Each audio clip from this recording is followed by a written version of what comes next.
बिस्मिल्लाहिर्रहमानिर्रहीम, अस्सलाम वालेकुम। मैं हूं ईसा नकवी। चीन यार ऐसे ना कर, ये प्राइम मिनिस्टर ऑफ ऑस्ट्रेलिया की दुहाई है स्कॉट मॉरिसन की।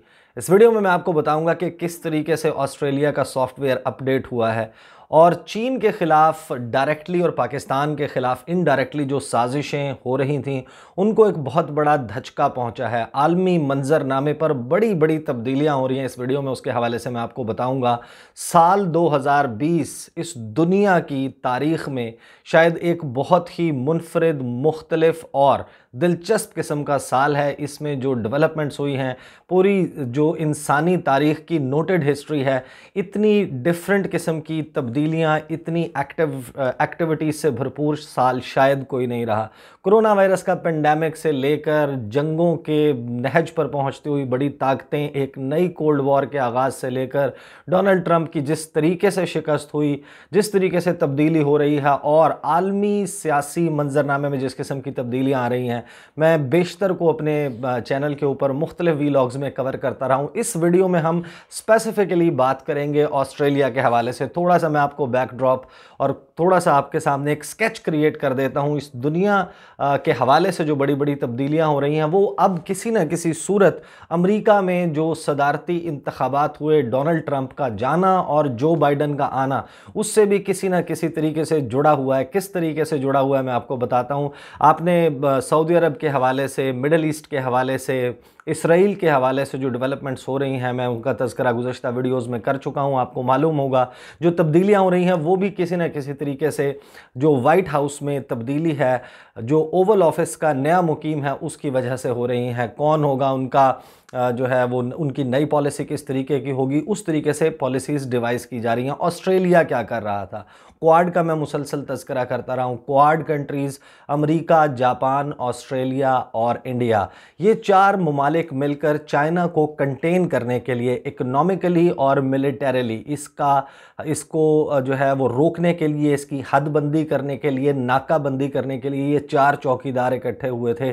साल 2020 इनकी मुलाकातों के हवाले से बहुत अहम था। 2+2 डायलॉग हों, क्वाड कंट्रीज़ के डायलॉग हों और साथ ही जो इनकी मशकें हुई, जंगी मशकें, जो क्वाड की एक्सरसाइजेज़ हुई, मालाबार ड्रिल्स जिनको कहा जाता है, वो जिस तरीके से की गई। अभी नवंबर में ही वो मालाबार ड्रिल्स जो हैं वो 2 मरतबा हुई हैं। नवंबर के पहले हफ्ते में जिस वक्त अमेरिका में सदारती इंतखाबात हो रहे थे, और मिड नवंबर में ये जंगी मशकें इस अज़म के साथ हुई थी कि जो चीन का इंडियन ओशन में बढ़ता हुआ असर व रसूख है उसको रोका जाए। जिबूती में जो उनकी बंदरगाह है, उनकी प्रेजेंस है, गवादर पोर्ट है, श्रीलंका में जो पोर्ट है, बांग्लादेश के साथ जो वो मंसूबा करने का इरादा रखते हैं, जिस तरीके से उनका म्यांमार के साथ रिलेशनशिप चल रहा है, जो स्ट्रेट ऑफ मलाका, आबनाए मलाका है, जो रास्ता मलेशिया के पास से, इंडोनेशिया के पास से गुजरता है और फिर साउथ चाइना सी में एंटर होता है, इसके हवाले से जो मंसूबाबंदी की जा रही थी, इन सब के हवाले से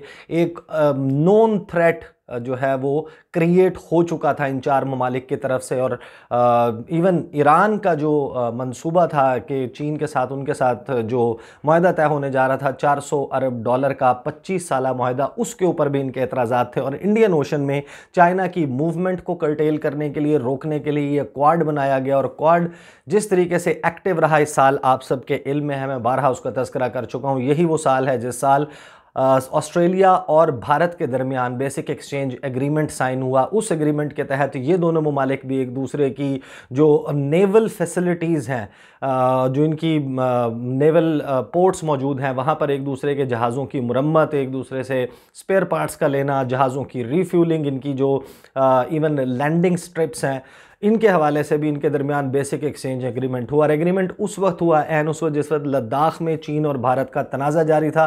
चीन को क्लियर सिग्नल दिए गए पूरा साल, और ऑस्ट्रेलिया की तरफ से ख़ास तौर पर इस किस्म के सिग्नल दिए गए यही साल। इसी साल के आगाज़ में पहले तो डोनाल्ड ट्रंप जो है वो चीन के हवाले से डिफरेंट पॉलिसी रखते थे, लेकिन जैसे ही डोनाल्ड ट्रंप ने पलटा मारा था, आपको याद होगा कि स्कॉट मॉरिसन जो है वो हैंड्स इन हैंड आए डोनाल्ड ट्रंप के, और उन्होंने कोरोना वायरस के हवाले से भी एक डिफरेंट किस्म की इन्वेस्टिगेशन का मुतालबा किया। मुख्तलिफ इकदाम किए गए ऑस्ट्रेलिया की तरफ से।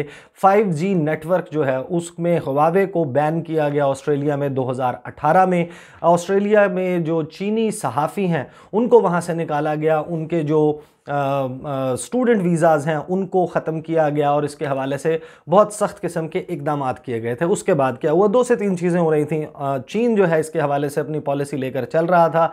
उन्होंने अपने वर्बल इंस्ट्रक्शंस, ऑस्ट्रेलिया ने तो बहुत सारे ऑर्डर्स जो हैं वो रिटर्न किस्म के किए थे, ऐसी चीज़ें जो बिल्कुल ओपन थी, लेकिन कहा यह जाता है कि वर्बल ऑर्डर्स के तहत और इसमें एक और चीज़ ऑस्ट्रेलिया ने की थी। ऑस्ट्रेलिया ने 10 जो सरमायाकारी के बड़े प्रोजेक्ट थे चीनी कंपनियों के, एग्रीकल्चर के शोबे में, दीगर शोबों में बड़े प्रोजेक्ट्स थे, उनको भी सस्पेंड कर दिया था, ख़त्म कर दिया था। अब इस सारी सूरत हाल में चीन ने उसका जवाब इस तरीके से दिया था इनिशियली कि उन्होंने ऑस्ट्रेलिया के साथ जो है वो अपनी तजारत और ऑस्ट्रेलिया से इंपोर्ट्स के लिए अपनी कुछ मेजर जो कंपनीज़ हैं उनको कहा था कि आप ऑस्ट्रेलिया के साथ जो तजारत है उसको कम कर दें, उसमें कमी लेकर आएँ, उससे ज़्यादा चीज़ें इंपोर्ट ना की जाएँ। कोयला, उसके अलावा जो है वो जौ, वाइन, टिम्बर, लकड़ी होती है जिस तरीके से, और दीगर लॉबस्टर है जो समुद्री जिसे कहते हैं कि जो खाने पीने की में इस्तेमाल होने वाले जो फ़िश है, उसके अलावा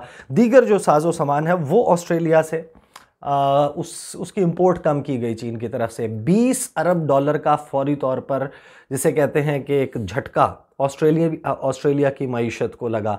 टोटल जो इंटरडिपेंडेंस है, अगर चीन उसको एक फुल स्केल पर लेके जाता है तो ऑस्ट्रेलिया को लगभग $142 अरब डॉलर का सालाना नुकसान हो सकता है। और साथ ही ऑस्ट्रेलिया को 5 लाख ऐसी जॉब्स, ऐसी नौकरियां ऑस्ट्रेलिया के शहरियों को जो कि चाइना के ऊपर डिपेंडेंट हैं, वो उनके बेरोज़गारी में इजाफा होगा। लॉकडाउन की सूरत हाल में ये सारी सूरत हाल चल रही थी, इस किस्म की जो है वो इकदाम किए जा रहे थे। ट्रेडर्स को चीन ने जिस वक्त रोका, इस सारी सूरत हाल में भी ऑस्ट्रेलिया बड़ा कॉन्फिडेंट था कि वो ईजीली सेल थ्रू करेगा इस सारी सिचुएशन से। ग्लोबल टाइम्स जो कि जिसको माउथ पीस समझा जाता है, जिसको ये समझा जाता है कि वो अनऑफिशियली चीनी हुकूमत की जो पॉलिसी है उसको डिक्लेयर करता है, उसने बाकायदा एक जगह पर यह भी लिख दिया कि ऑस्ट्रेलिया इस वक्त डिप्टी शेरिफ बन चुका है अमेरिका का। जैसे कहते हैं कि निक्का थानेदार बना हुआ था ऑस्ट्रेलिया, और ऑस्ट्रेलिया वही कुछ कर रहा था, अपने थानेदार से पूछे बगैर कुछ नहीं कर रहा था। चाइना के हवाले से ये सारी पॉलिसी चल रही थी।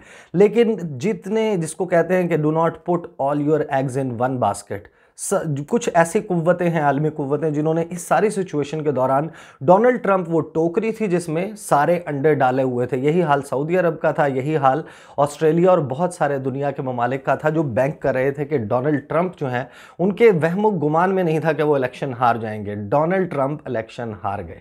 डोनाल्ड ट्रंप के इलेक्शन हारने से कुछ तब्दीलियां हुई और उस तब्दीलियों के बाद एक नए ऑस्ट्रेलवी वज़ीर आज़म स्कॉट मॉरिसन का रूप देखा गया है। उन्होंने एक थिंक टैंक को इस्तेमाल करते हुए, ब्रिटिश थिंक टैंक को, वहाँ पर एक स्पीच किया और उस स्पीच में उन्होंने ऑस्ट्रेलिया की जो रिसेंट डेज़ में पॉलिसी रही है चाइना के हवाले से, उस पर बिल्कुल 180 डिग्री का, 180 के जाविये का टर्न लिया है। कहानी बिल्कुल इसी तरीके से है जैसे बच्चे लड़ रहे होते हैं और एक बच्चा जो है वो अब दूसरे बच्चे को तशद्दुद का निशाना बना रहा होता है, लेकिन जब वो दूसरा बच्चा हावी होता है तो फिर वो अपने आप को बचाने के लिए उसके साथ एक जो पुरानी रग़बत या दोस्ती रही होती है उसका वास्ता दे के कहता है कि यार ऐसे तो ना कर। तो बाकायदा ऑस्ट्रेलिया ने इसी तरीके से किया है। जो बाइडन, जिन्होंने अपनी अब काबीना का मुमकिना तौर पर जो काबीना होगी और उनके जो सेक्रेटरी ऑफ स्टेट वज़ीर ख़ारजा होंगे उनका ऐलान भी कर दिया है। अब अगर उनके वज़ीर ख़ारजा आ जाते हैं टोनी ब्लिंकन, उस सूरत हाल में क्या होगा? जो बाइडन ने अपनी पॉलिसी चाइना के हवाले से ज़रूर ये कहा है कि सख्त रहेगी, ऐसी रहेगी, हम जो है वो चीन के साथ बराबरी की बुनियाद पे, और जो उनकी स्टेटेड पॉलिसी है मैं उसके ऊपर मल्टीपल वीडियोस कर चुका हूँ, उसमें नहीं जाऊँगा। लेकिन टोनी ब्लिंकन ने बाकायदा एक ओपन अप किया है कि चीन के साथ मुज़ाकरात, चीन के साथ बातचीत और चीन के साथ ताल्लुकात में कोर्स करेक्शन जो है वो उनका मौक़िफ़ मौजूद है। इस मौक़िफ़ की सूरत में वो ममालिक जो अमेरिका के ऊपर बैंक करते हुए चीन को मुसलसल नाराज़ कर रहे थे, निशाना बना रहे थे और अमेरिकन कैंप में बैठे थे, उनकी पोजीशन बहुत ऑकवर्ड हो गई है। जो मुल्क डिप्टी शेरिफ बना हुआ था अमेरिका का इस सारी लड़ाई में, उसको एक धचका लगा है डोनाल्ड ट्रंप के जाने से, और वो अभी तक इस बात को एब्जॉर्ब नहीं कर पा रहे कि जो बाइडन के आने की सूरत में अगर जो बाइडन चीन की तरफ दोस्ती का हाथ बढ़ाते हैं तो हम जो अमेरिका की शय पर, डोनाल्ड ट्रंप की शय पर बाकायदा टारगेट कर रहे थे चाइना को, तो फिर फिर हमारे साथ क्या होगा, चीन हमारे साथ क्या करेगा, हमारे साथ सूरत हाल कैसी रहेगी। अब इसमें जो कोर्स करेक्शन किया, मैं कुछ कोट्स पढ़ना चाहूँगा। मैं आपको बताऊँगा कि स्कॉट मॉरिसन ने अपनी इस तकरीर में किस किस्म की गुफ्तगू की जी। तो सूरत हाल इस तरह हुई कि उन्होंने डिक्लेयर किया है कि हम डिप्टी शेरिफ नहीं होंगे अमेरिका के। फिर उन्होंने कहा जी, prime minister Scott Morrison says Australia's pursuit of its national interest on the world stage has been wrongly interpreted as siding with the United States over China। के हम जो अपनी परसूट, हम जो चाह रहे हैं अपने कौमी मफाद को के लिए जो हमारी हमने पॉलिसी बनाई है जिसमें हम मुख्तलिफ गोल्स को अचीव करना चाहते हैं, उसको बड़ा गलत जो है वो समझा गया है। लोग ये समझ रहे हैं कि जैसे हम अमेरिका को तरजीह दे रहे हैं चाइना के ऊपर, ऐसा बिल्कुल नहीं है। ये स्कॉट मॉरिसन ने कहा। स्कॉट मॉरिसन ने कहा कि his government will not make a binary choice between the super powers. अब ऑस्ट्रेलिया जो चीन के ख़िलाफ़ ये सब कुछ कर रहा था और उसको सुपर पावर का तो क्या एक बिल्कुल अजीबोगरीब किस्म का दर्जा देता हुआ नज़र आ रहा था। कोविड-19 से लेकर मैं तमाम तफसील बता चुका हूँ। ऑस्ट्रेलियाई प्राइम मिनिस्टर कहते हैं कि ये दो जो सुपर पावर्स हैं, जो दो दुनिया की बड़ी मईशतें, दुनिया की दो सबसे बड़ी फ़ौजी अस्करी कुव्वतें हैं, उनके दरमियान हम बाइनरी चॉइस नहीं करेंगे, हम ऐसी चॉइस नहीं करेंगे, हम इस तरीके से इंतखाब नहीं करेंगे कि अगर हम अमेरिका का इंतखाब करें तो हम अमेरिका के साथ खड़े हो जाएं और चाइना से अलग हो जाएं, ना ही हम चाइना का ऐसा इंतखाब करेंगे कि हम चीन के साथ इस तरीके से खड़े हो जाएं कि हमें अमेरिका से अलहदा तस्वुर किया जाए। फिर उन्होंने कहा स्कॉट मॉरिसन ने कि it was wrong to describe the strategic competition between Washington and Beijing as a new cold war. उन्होंने कहा इसको कोल्ड वॉर कहना दुरुस्त नहीं है। फिर उन्होंने ये कहा स्कॉट मॉरिसन ने कि Australia's relationship were made more complex. उनको ज़्यादा जो है वो पेचीदा हो गए ऑस्ट्रेलिया के चीन के साथ ताल्लुकात बाय अजम्पशंस, कि जिस वक्त ये समझा गया अबाउट कैनबराज, कैनबरा जो है वो कैपिटल है ऑस्ट्रेलिया का, by about Canberra's action such as raids on Chinese journalist and academic visa cancellations, जो वीज़ों को कैंसिल किया गया, उनके चीन के जर्नलिस्ट के ऊपर एक क्रैकडाउन किया गया, रेड्स की गई, उसको ये समझा गया। फिर calling for an independent investigation into the origins of covid, banning Huawei from the nation's 5G network in 2018 and blocking 10 Chinese foreign investment deals across infrastructure and agriculture। के हमने ये सब कुछ किया था लेकिन आपने बहुत गलत समझा हमें, हमारा बिल्कुल मकसद ये, बहुत स्कॉट मॉरिसन ने कहा कि हमारा बिल्कुल मकसद ये नहीं था कि हम जो है वो चीन के ख़िलाफ़ कोई जा रहे थे, ये तो हम अपने मुल्की मफाद में कुछ इस किस्म के डिसीजंस ले रहे थे जिनको बड़ा गलत समझा गया। अब इस सारी सूरत हाल में उन्होंने ये कहा कि our actions are wrongly seen and interpreted by some only through the lens of the strategic competition between China and the United States। कि हमारे इन तमाम इक़दामात को लोगों से और जो बढ़ावा देने वाले हैं उनसे गलती ये हुई कि वो ये करके पोर्ट्रे करते रहे कि जो स्ट्रेटेजिक कंपटीशन जारी है अमेरिका और चाइना के दरमियान, हम उसका किसी तरीके से हिस्सा हो चुके हैं। It is as if Australia does not have its own unique interest और views as an independent sovereign state. This is false and needlessly deteriorates relationship. कि हम तो ये अपने मुल्की मफाद में कर रहे थे लेकिन अब क्योंकि इसको ऐसे समझा तो फिर इससे हमारे ताल्लुकात जो हैं वो डिटेरियरेट हुए हैं, ख़राब हुए हैं चीन के साथ। उसके बाद उन्होंने जो है वो मुख्तलिफ जो कॉमेंट्स हैं उसके हवाले से जो उनकी रेटरिक है कि वो किसी तरीके से हिस्सा बन गए थे उस कंटेनमेंट ब्लॉक का जो कंटेन करना चाह रहा था चीन को, चीन की तरक्की को। We are not and have never been in the economic containment camp on China। ये कोट है स्कॉट मॉरिसन का। स्कॉट मॉरिसन ने ये सारी जो स्पीच है ये स्पीच की और उस स्पीच के हवाले से जो है वो बोरिस जॉनसन जो है उन्होंने भी उसको वेलकम किया, जो यूके के प्राइम मिनिस्टर हैं। यूके के प्राइम मिनिस्टर जो हैं, he praised mister Morrison for sticking up for things that both the UK and Australia believe in together and believe in passionately. Our common security, our principles, our belief in democracy, in fundamental freedoms, in the rules-based international system।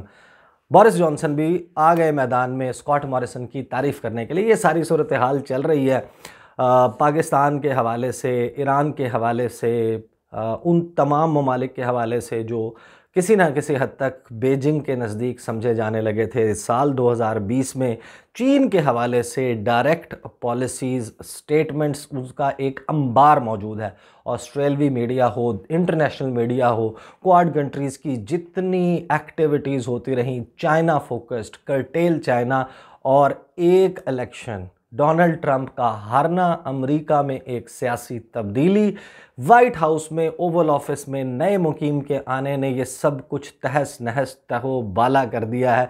और Australia ही नहीं, बहुत सारे ममालिक अब ऐसे कर रहे हैं कि चीन यार ऐसे ना कर, और कुछ कह रहे हैं कि बाइडन यार ऐसे ना कर। अगली वीडियो में आपके साथ मुलाकात होगी, मुझे इजाज़त दीजिए। अल्लाह हाफ़िज़।